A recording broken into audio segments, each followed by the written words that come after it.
Charles Perrault, la barbe bleue. Il était une fois un homme qui avait de belles maisons à la ville et à la campagne, de la vaisselle d'or et d'argent, des meubles en broderie, des carrosses tout dorés. Mais par malheur, cet homme avait la barbe bleue. Cela le rendait si laid et si terrible qu'il n'était ni femme ni fille qui ne s'enfuit de devant lui. Une de ses voisines, dame de qualité, avait deux filles parfaitement belles.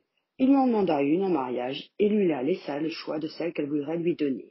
Elle n'en voulait point toutes deux et se le renvoyait l'une à l'autre, ne pouvant se résoudre à prendre un homme qui eût la barbe bleue. Ce qui les dégoûtait encore, c'est qu'il avait déjà épousé plusieurs femmes et qu'on savait ce que ces femmes étaient devenues. La barbe bleue, pour faire connaissance, les mena avec leur mère à 3 ou 4 de leurs meilleurs amis et quelques jeunes gens du voisinage à une de ces maisons de campagne où on demeura 8 jours entiers.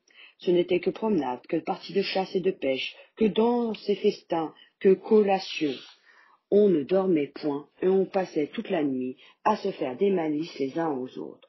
Enfin, tout alla si bien que la cadette commença à trouver que le maître du logis n'avait plus la barbe si bleue et que c'était un fort honnête homme. Dès qu'on fut de retour à la ville, le mariage se conclut.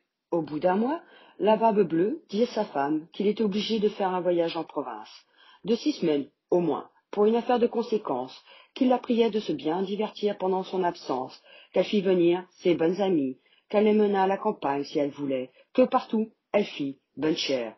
Voilà, dit-il, les clés de deux grands garde-meubles, voilà celle de la vaisselle d'or et d'argent, qui ne sert pas tous les jours, voilà celle de mes coffres forts, où est mon or et mon argent, celle des cassettes, où sont mes pierreries, et voilà le passe-partout de tous les appartements. Pour cette petite clé-ci, c'est la clé du cabinet au bout de la grande galerie de l'appartement bas. Ouvrez tout, allez partout. Mais pour ce petit cabinet, je vous défends d'y entrer, et je vous défends de telle sorte que s'il vous arrive de vous l'ouvrir, il n'y a rien que vous ne devriez attendre de ma colère. Elle promit d'observer exactement tout ce qui lui venait d'être ordonné, et lui, après l'avoir embrassée, il monte dans son carrosse et part pour son voyage. Les voisines et les bonnes amies n'attendirent pas qu'on les envoyât faire rire pour aller chez la jeune mariée, tant elles avaient d'impatience de voir toutes les richesses de sa maison, n'ayant osé y venir pendant que le mari y était à cause de sa barbe bleue qui leur faisait peur. Les voilà, aussitôt, à parcourir les chambres, les cabinets, les garde-robes, toutes plus belles et plus riches les unes que les autres. Elles montèrent ensuite au garde-meuble, où elles ne pouvaient assez admirer le nombre et la beauté des tapisseries, des lits, des sofas, des cabinets, des guéridons, des tables et des miroirs, où l'on se voyait des pieds jusqu'à la tête, et dont les bordures, les unes de glace, les autres d'argent et de vermeil doré, étaient les plus belles et les plus magnifiques qu'on eût jamais vues. Elles ne cessaient d'exagérer et d'envier le bonheur de leur amie, qui cependant ne se diversifiait point à voir toutes ces richesses à cause de l'impatience qu'elles avaient d'aller ouvrir le cabinet de l'appartement bas. Elle fut si pressée de sa curiosité que, sans considérer qu'il était malhonnête de quitter sa compagnie, elle y descendit par un petit escalier dérobé et avec tant de précipitation qu'elle pensa se rompre le cou 2 ou 3 fois.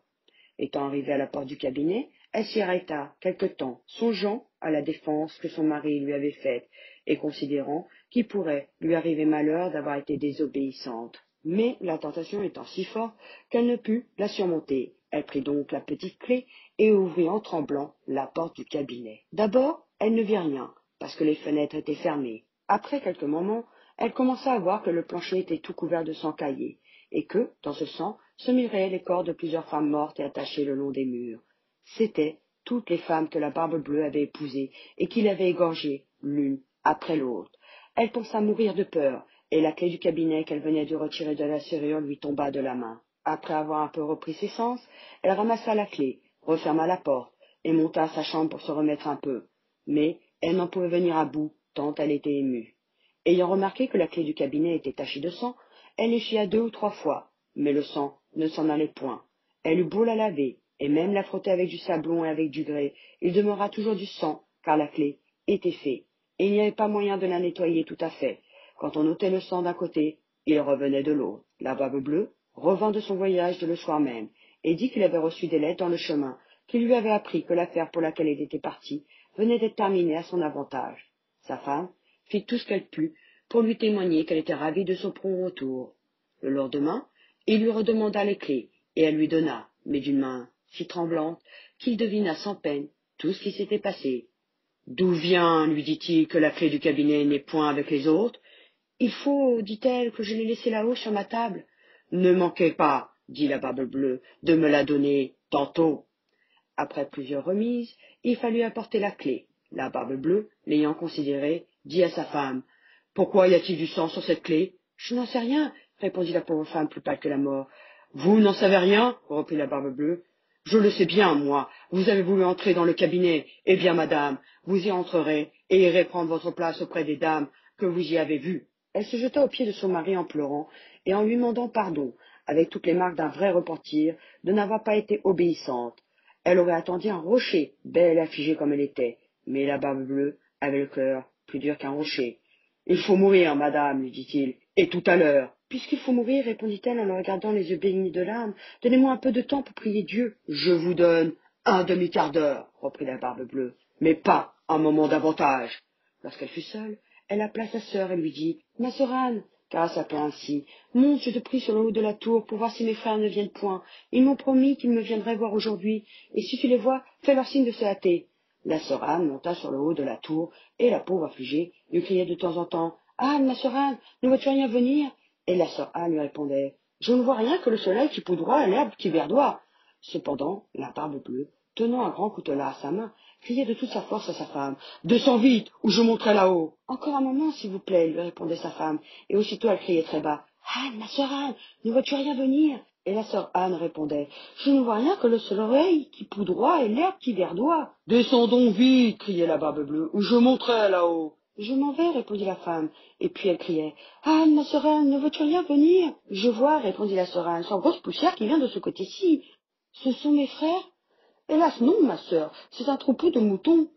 Ne veux-tu pas descendre? Criait la Barbe-Bleue.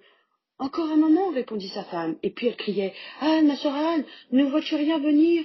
Je vois, répondit-elle, deux cavaliers qui viennent de ce côté-ci, mais ils sont bien loin encore.